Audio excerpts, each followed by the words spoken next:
Welcome to the Welford Podcast. I'm your host, Josh Roberts. I'm the Chief Business Officer and a co-founder at Welford.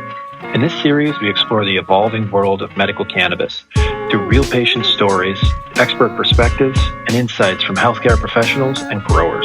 The views shared by our guests are their own and may not reflect those of Welford.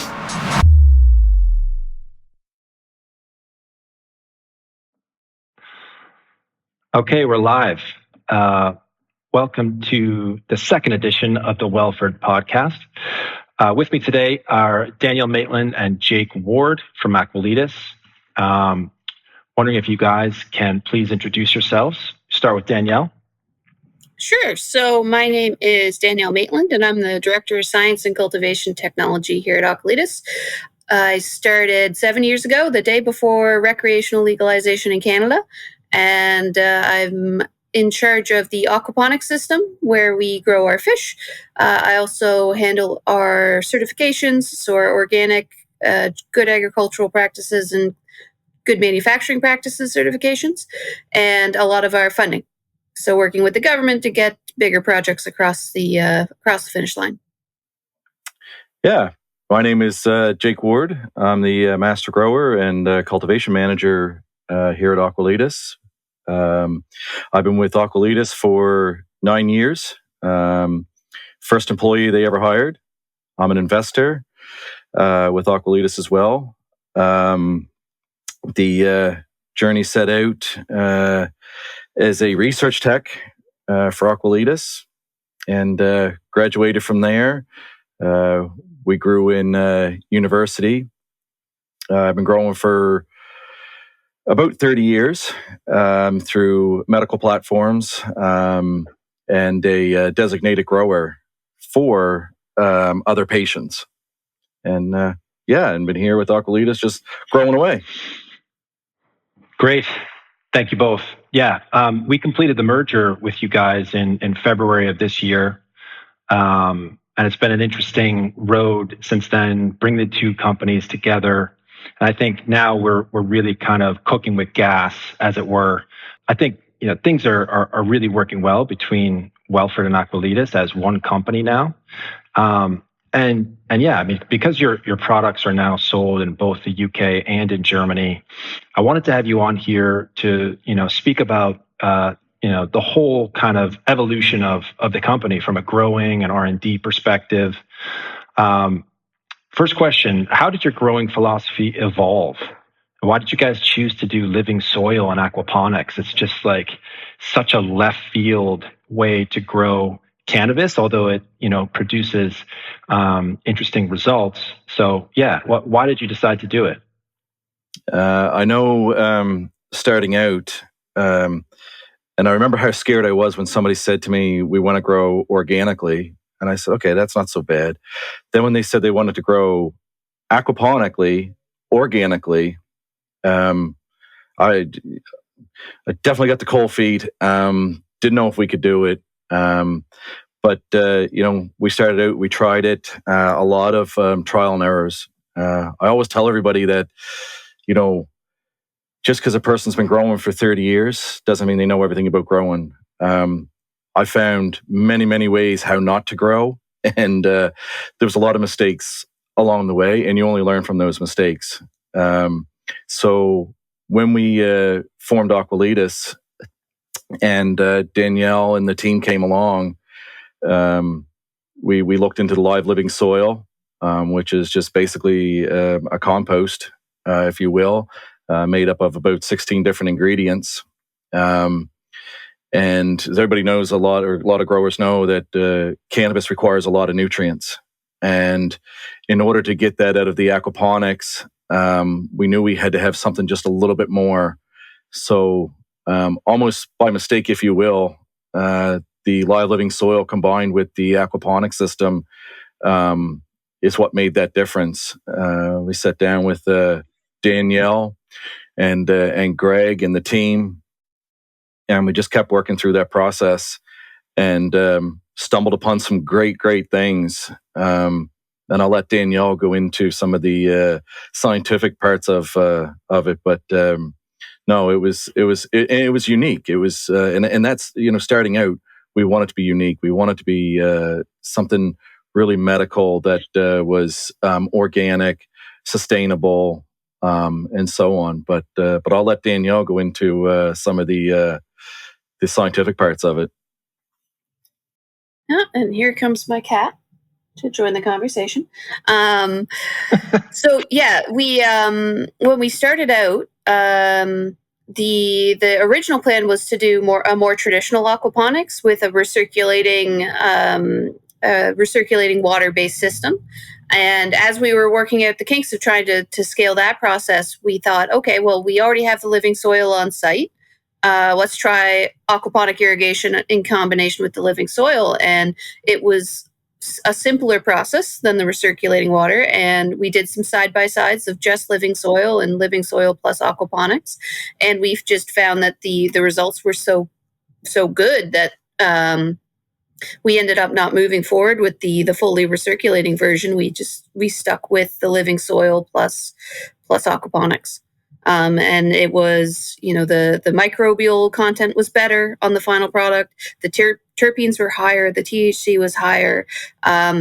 So we ended up sticking with living soil plus aquaponics, and we've been doing it ever since. That's great. I mean, that's kind of one of the reasons we came together as companies, because it's all about the patient feedback. And we also loved how medical you guys were. You have these amazing certifications, EUGMP and Dell, which we can go into later in the conversation. But there was really a kind of shared philosophy between our companies in terms of patient first care, which is which is what we're trying to do in Europe and what you guys are absolutely doing in Canada. So, I guess for UK patients listening, why should they care how it's grown?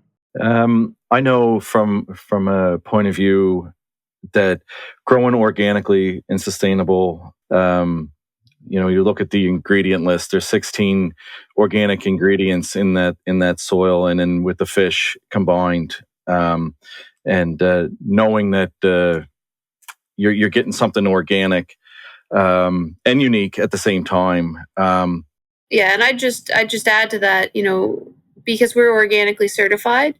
I mean, Health Canada, as a regulating body, has a very short list of pesticides that are allowed to be used, and pest control products. And as an organic producer, our list is even smaller.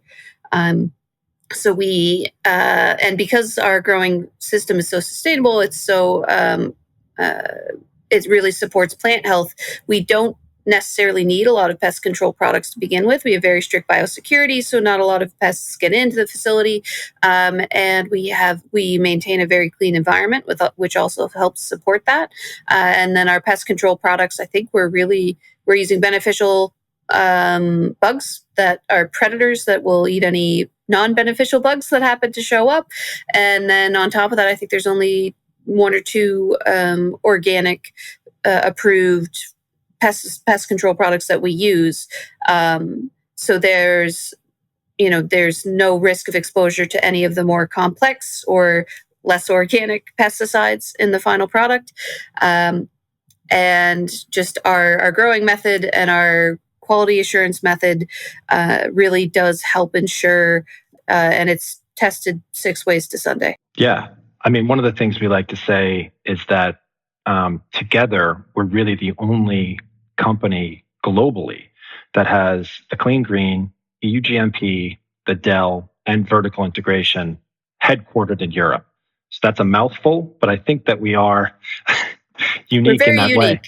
We're very unique, yes. I mean, who would go down this road other than serious pioneers? And it's amazing that you guys have really accomplished this mission that's almost impossible to do, to create products that in organic living soil are clean and consistent. Could you speak a bit more just about the consistency? Because this is a medical product, so we always need to come back to the fact that these products need to meet certain requirements from a COA perspective. And how do you do that, given it's living soil and you're using this fish, this living water? And how is that actually happening from a scientific perspective?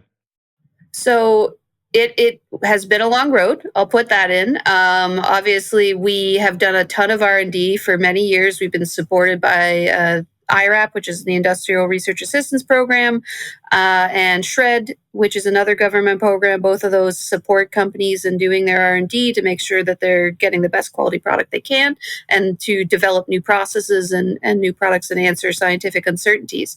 So we have done a ton of R&D. So that was the first step.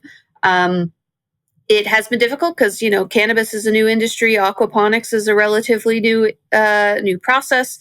And we decided to do both at the same time, just to make our lives a little more difficult. We've done extensive testing on the product to ensure, that it is homogeneous. The final product is homogeneous, especially for the active ingredients like THC across the whole crop. So the first thing we do, our starting materials are every plant in one room is genetically identical because the cuttings are taken from genetically identical mother plants. So that helps ensure consistency across the crop, across each batch. And then each plant is, and this is more Jake's side, so if I say anything wrong, Jake, hop in, but each cutting is taken at the same time, transplanted at the same time, low stress trained at the same time, thinned at the same time. So each individual plant in that room is treated the exact same as the one beside it and the one across the room from it.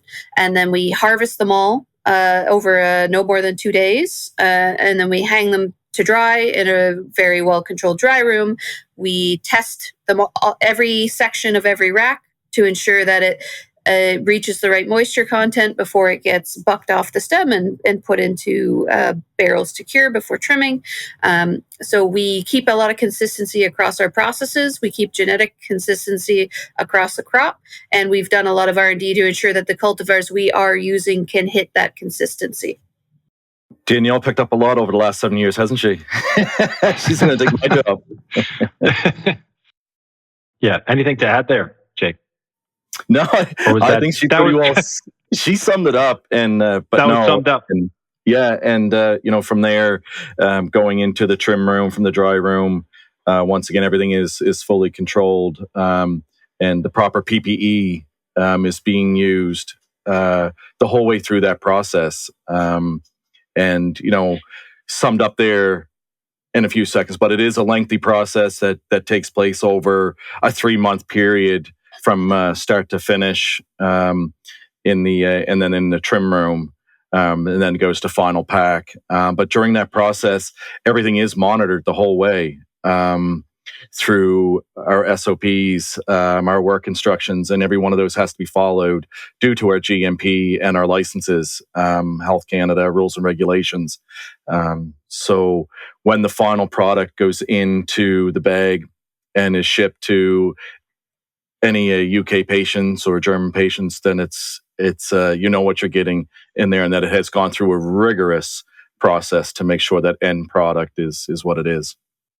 Absolutely. Yeah. I mean, having seen it firsthand, it is a rigorous process. There's many SOPs that we need to follow. Stepping back a little bit, you both got into this because of the love of something, right? We always get into a job because of the love of something. But Jake, I mean, just speak to me a little bit about your love for plants and cultivation and all of that. Like, really, what gets you up in the morning to come to work and gets you excited? It is the plants. Ultimately, in the end, like I said, 30 years growing cannabis. I grew up working on a farm, grew up with plants the whole way around. The medical aspect of the cannabis plant is what really drew me. Working with it, knowing what it can do, how it can help. So from there, knowing that I wanted to expand, be more than just, for myself or for individual patients. Getting up in the morning, coming here, knowing that we've got a large, when I say large, it's a large for the community we're in, facility. We're supporting jobs, mingling with all those people, working with them. And once again, just working with the plants. I find myself lots of times just going down on the floor at lunchtime and going in the room by myself and just working with the plants. It's the one thing, it's so therapeutic, and knowing and just thinning the plants, talking to them, and remember that talking to them is good because it's CO2 you're expelling, so they like that. But ultimately in the end, working with that plant and knowing what the benefits is going to be at the end is what gets me up in the morning. And knowing full well that yeah, it's fun to work with for sure. And we don't know, we haven't even broke the surface of what cannabis really is, at the end of the day. And I always give that example that where it becomes unique. If you look at it from two different perspectives of the cannabis plant, what she does, in that sense of her trichome development is her defense mechanism. And what she's trying to do is protect her seeds. And we consume it as a medical on that end. So the more we can produce for THC compounds and cannabinoids, she's actually trying to produce to protect her seeds. So it's a two-way street there. So, what about you, Danielle? Esoteric question. Esoteric question. I'm going to say I'm not here for the certifications or the funding. As good as I am at them, they are not what brings me joy. That is, I'm definitely here for the aquaponic system. I did undergrad in chemical engineering and a master's degree in biomedical engineering, and my project was really cool, but I didn't like anything around it. So I took some time off to figure out what I wanted to do. And what I landed on was aquaponics, because as a chemical engineer, chemical and bioengineer, it has all the, basically everything I was trained for. And I found it really interesting. So I ended up going to Scotland for a year to do a master's degree in sustainable aquaculture. And then I started working at Aqualitas right after that. And so I am here for the fish. I love the fish. We have just around 3,000 fish on site. A large portion of that are ones that we bred ourselves. And they just turned 3 in September. I only get to spend a lot of time with them basically every Sunday. I go in and I get to play technician and take care of the fish. I swear that's the best job in the building. And that's where I started. I started as the person who takes care of the fish, and now I've moved on up, but I still reserve my Sunday mornings for taking care of them. And yeah, I call them pets with jobs. Their job is to eat and poop, and they're very good at that. And yeah, if we can consistently recognize a fish because of their behavior or their color or their shape, they get a name, and we check in with them. And it's definitely the highlight of my job, I'd say. Yeah, I think that we really should be naming these fish, and we've spoken about allowing patients to name some fish, which I've heard is very interesting for our patients in Germany and the UK. So something to discuss for maybe 2026. Yeah, but maybe could you guys go into, I know the patients will really be interested in this, just really kind of the science behind what's actually happening. So the fish are in the water. What's actually happening? What are the nutrients that are left over after the waste? And why is that so important for the cannabis plant? So, I mean, take your time.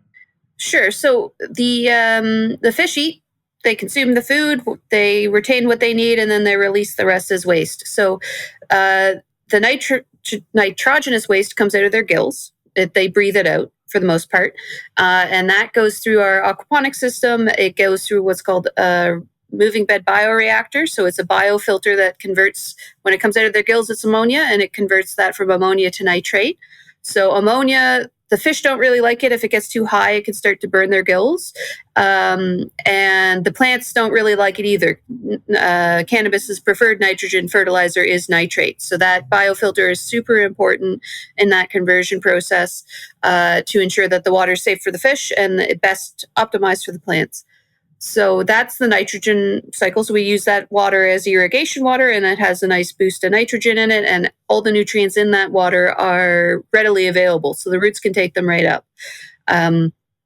The other benefit to that water is it's microbially active. So when we add that to the living soil, the microbes move into that living soil, and they start breaking down the nutrients that are locked up in there to make them plant available. The other thing that we do is we take the solid waste. So that gets filtered out, basically about 30 seconds after it gets released, it gets filtered out of the water, and we process that into a high phosphorus fertilizer, because most of the phosphorus in the food ends up in the feces of the fish. So we process that into a high phosphorus fertilizer, and then we dose that back when the cannabis plants are in flower, because when they're in flower, they have they're phosphorus hogs. They'll eat as much as you give them, and that really helps with bud development and bud density.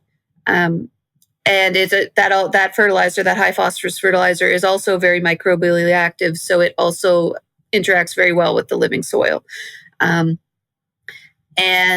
the other benefit of having a very microbially active water and dosing procedure is, as Jake said, trichome production is the plant's protective mechanism. It's an immune response. So when you are throwing a lot of, even though the microbes you're throwing at the plant roots are beneficial, the plant doesn't really differentiate between that. Our working theory is that it just says, oh, there's a lot of microbials here, I need to protect myself. So it increases the production of trichomes, THC, cannabinoids, and terpenes as it grows in response to that microbially rich environment.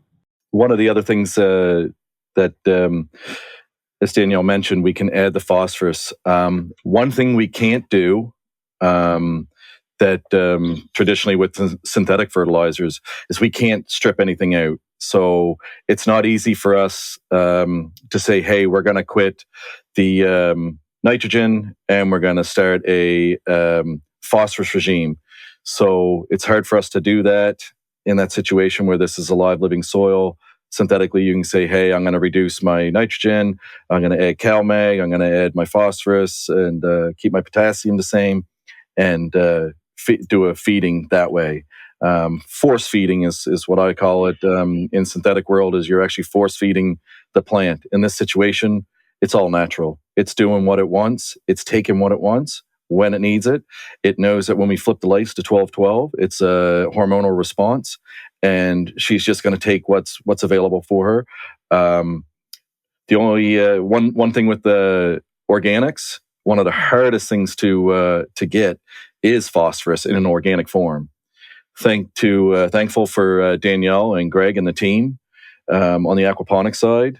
They get us that phosphorus, which helps us develop our buds in this live living soil.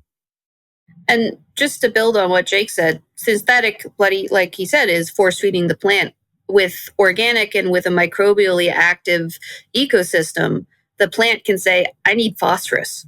And so it'll change what it puts out in its roots. That will recruit the microbes that solubilize phosphorus, and that it's an exchange. The plants release sugars through the roots to bribe the microbes to bring it in phosphorus. And so it can, by changing its environment around its own roots, it can change what nutrients are available and what nutrients it can uptake.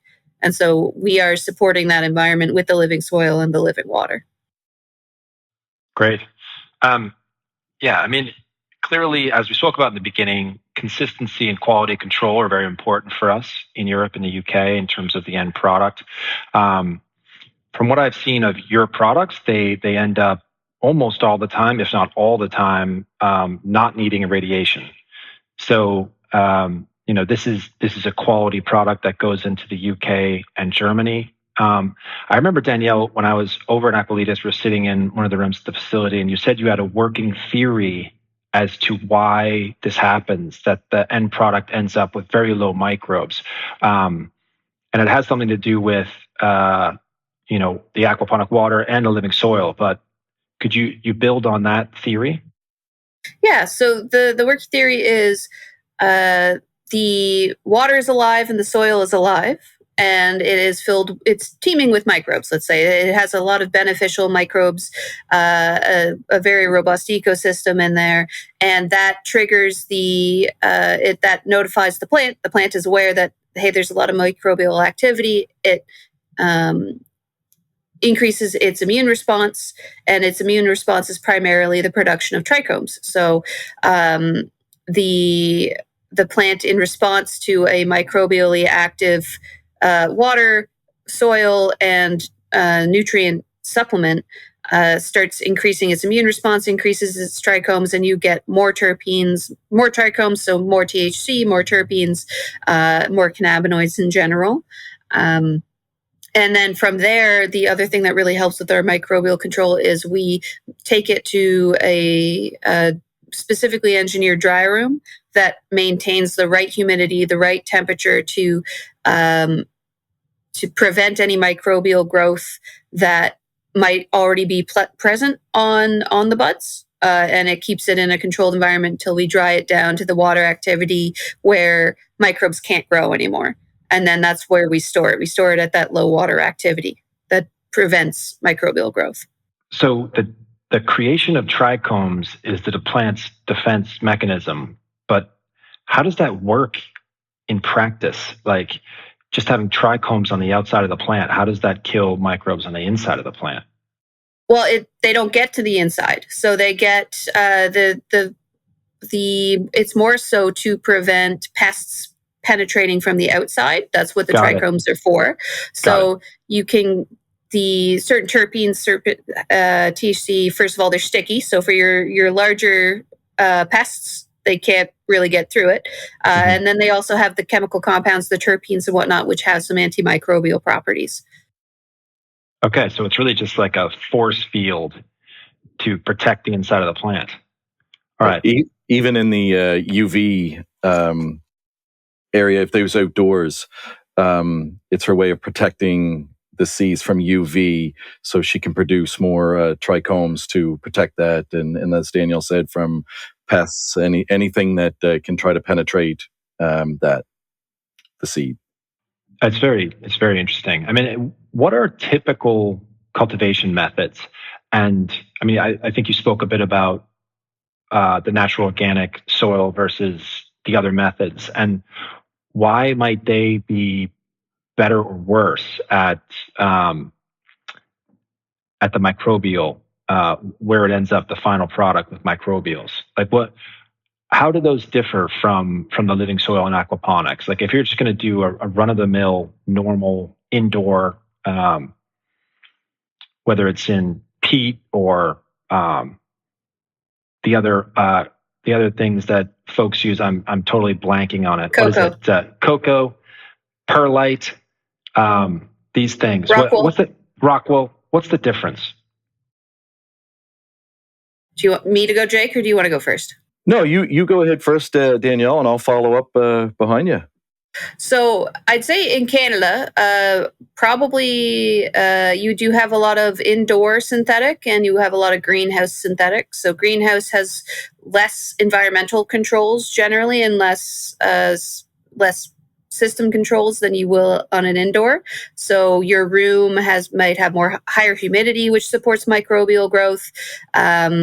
Or a less consistent environment. So one side of the room is maybe drier, you get lower microbial growth, but the other side of the room, or in terms of greenhouses, they can get quite large. You're thinking size of a football field, indoor cultivation or semi-indoor cultivation under a greenhouse. So you have a less controlled environment that can lead to microbial growth. When you're just dosing synthetics, usually in between each run, they will fully sterilize everything, and those synthetics are sterilized. So there's no beneficial microbes in the system to kill off or to prevent the growth of the negative microbes. So microbes don't like to share space. So if you can get a healthy environment of beneficial microbial species, they will keep out the bad guys. But if you have nothing there, then that's an environment that's just open and free, and you can get microbes that will, like things like Pythium, which will weaken the root system of a plant. Things that will attack the outer parts of the plant as well, and that will lead to a weaker plant, which is more susceptible to things like bud rot or your Jake. I'm blanking. Arthritis, molds. Yeah. There you go. Thank you. So you have that. The other thing you will get with synthetics is you'll get these big, thick, beautiful colas that, look like a Coke can in terms of thickness. But when you go to dry that, the outside dries quickly, the inside dries slower. So you have a longer period of time where that middle part of the bud can support microbial growth. And if you are starting out at a higher level to begin with, you can lose your crop pretty quick, or you can get a lot of microbial contamination that maybe isn't high enough that you can't release it, but it's a lot higher than you'd like to see. And just to follow up on that, there is having controls in your room that can help with this process, knowing that you've got a good environment, a good irrigation RAS system doing this. And then, of course, your thinning, pinching techniques all play huge factors in controlling any micros within that grow. Got it. I think another question that comes up a lot on my side of the fence is just, why are our products so expensive? And, to be honest, it's because it costs a lot to make the product. Could you speak a bit about, really kind of what goes into it in terms of why is it so expensive and all of that, that stuff? Yeah.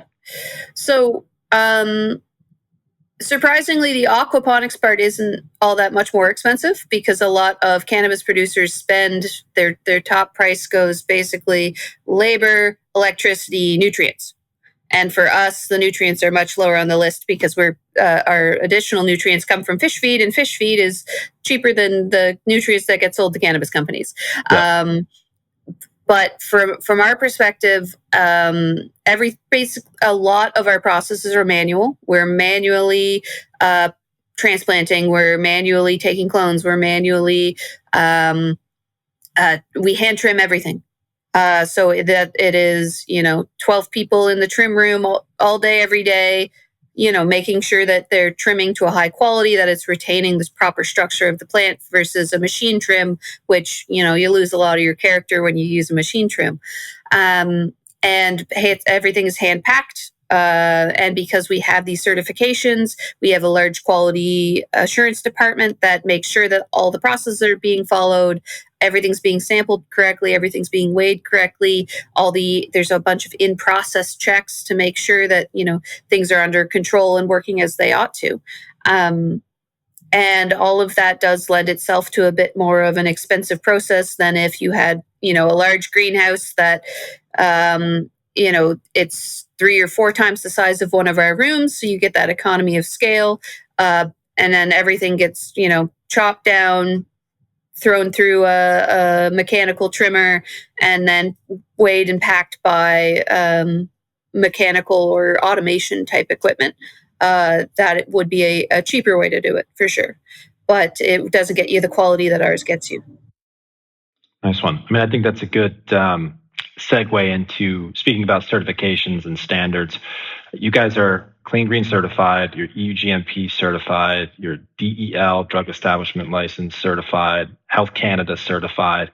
You have certifications for days, as we say. So, and this is really your wheelhouse, Danielle. And just, can you guys speak about a little bit of why you decided to go down this very difficult hurdle to get EUGMP, and then on top of that, the DEL. 2 certifications that are very much helping us out right now as a combined company. But, why did you do that? What was that experience like? So, we started out, you had to get a Health Canada license in order to grow cannabis. So that was mandatory. Our next stop was Clean Green. So Clean Green is based on the USDA organic regime, and they also have a focus on growing on sustainability and energy efficiency and environmental sustainability outside of that. And so that was our next one, and that we worked. That I think we got that in 2017 or 2018, and we renew that every year. And that is just a certification to demonstrate our commitment to organic practices and to environmental sustainability. And they've been great to work with. So that's why we've kept up on that certification. After that, we went with good agricultural and collection practices. And that is because to be a GMP facility, EUGMP facility, you need to be packing flour that was grown under good agricultural and collection practices. And so that focuses on knowing where your genetics came from, ensuring that you have good standard operating procedures that cover all of your processes for growing the plants, trimming or cutting the plants, harvesting the plants, drying the plants. And it stops just that they only go up to the drying point generally. And, ensuring that you're using pesticides that are approved, that you have the correct safety procedures in place for your staff who are using those pesticides. And so that's where that's the focus of the GACP certifications. And GMP, we worked for GMP for a very long time. The team started in, I believe, 2018, working towards the GMP certification, EUGMP certification. And it was a very long and drawn-out process. It is difficult, very difficult certification to get.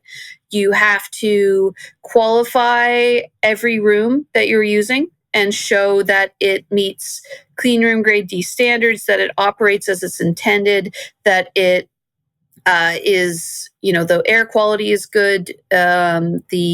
You put out plates, you do a particle count, you ensure there's positive pressure in the room.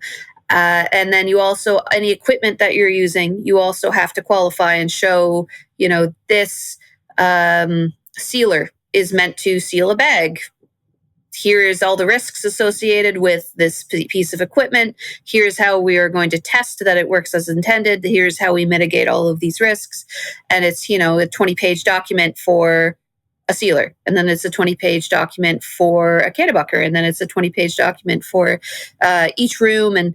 And so it is a lot of paperwork. You need to be very intentional and very specific on how you do everything, how it meets the standards that are required in Europe, and just demonstrate that you've properly assessed the risks of all the risks in your process and that you've taken the steps to mitigate them, and then you prove that you have mitigated them. So I took over project management in 2022 for the GMP certification, and then we ended up getting it in October of 2023. For our dried flower. And we are due for a renewal in 2026. So we're looking forward to that. From the drug establishment license was actually for our extracts. So we've always been a medically focused company, and especially with the merging with Welford, we have a lot of strictly medical patients. And the drug establishment license is helping us for our extract products. So it's basically a GMP for extraction. And it's through the Canadian government instead of through EUGMP. And it is a similar thing. We need to assess every piece of equipment in our extraction process, make sure it does what it needs to do. What are the risks associated to the final product? How are we mitigating those? And prove that our process does mitigate those. It is hopefully eventually we will work towards some kind of product with a DIN, a drug identification number, although that is still probably a little bit down the road. Okay, next question. So your system is famously sustainable. You guys reuse water, there's minimal waste, natural fertilizer, all this. How big of a role does environmental responsibility play in your daily operations? we're always looking for ways to do things better. It's a big focus of mine. I'm always trying to find somebody who wants our leaves, find somebody who wants our stems. I don't always have a lot of uptake, but anything that's not being used, if I can, I'll take it to my house and use it as compost. We look for sustainable packaging. When we designed our own fish feeds, we looked at sustainable ingredients that could be certified organic. We aren't making those yet, but we're hoping to, because they have a great benefit to the water and to the plants and to the fish. They really liked it. I'd say it's a very much ingrained in our company from inception. That was a big focus of the founders when they decided to move forward with aquaponics and with living soil. We want something that's minimally damaging, like things like rock wool. You can never recycle, and whereas soil is, when we're done with it, it's still decent soil. For a long time, I would take the leftovers, and I had a community garden out back of the facility where we would grow vegetables and stuff, and I'd give them away at the end of the growing season to staff. Unfortunately, that did become a bit of a aphid magnet, so we've since stopped doing that. But it was fun for the few years that we did have it out there. I don't know, Jake, anything you want to add? No, that summed it up there. Okay. And then in terms of R&D, what are you guys working on? Do you have any special projects you're working on or things that we should look out for?